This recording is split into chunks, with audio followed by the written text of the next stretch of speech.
I am, and I continue to be, a grieving mother who lost her 4.5-month-old baby.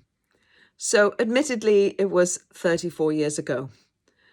But the rip in my heart doesn't go away. After a loss of a child, you don't bounce back, you don't return to normal. It changes you. When Sam died, it changed my life. I wasn't prepared for him to die. He was born with a heart defect, which turned out to be something that was believed to be operable. He went in for open heart surgery, and he never came back out of the operating room. He died on the operating table. My husband and I were in our 20s, and being newly religious, we didn't really have the foundational beliefs to help us understand death. And so we were untethered and adrift. We didn't have what we needed to help us navigate this new territory.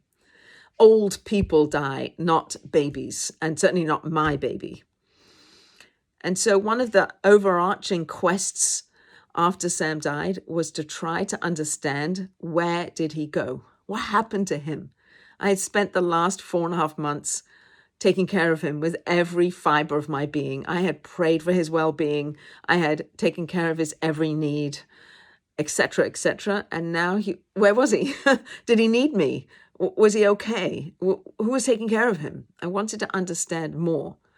And in that journey, 34 years later, I've learned so much about birth and life and death and what happens in the space between death and burial. During Shiva, a very dear friend came to me and revealed that she had taken care of Sam. She and a group of other women had formed a Chevra Kadisha, a holy society, and that together they had prepared his little body for burial. They had washed him, they had dressed him in burial shrouds, and they'd put him in his little casket ready for us to bury him the next day, to plant him in the earth. But why?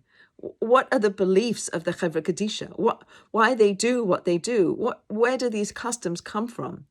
And so over the years, I have become very involved in this mitzvah myself. It's become my, quote, anchor mitzvah. It's my passion on some level.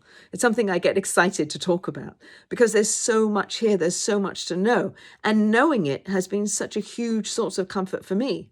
So I wrote a book to share some of this information, for it to be something that's accessible. And I wrap it up in my story, my quest for understanding and my journey into being engaged with the mitzvah of Chevra Kadisha is something I would like to share with you.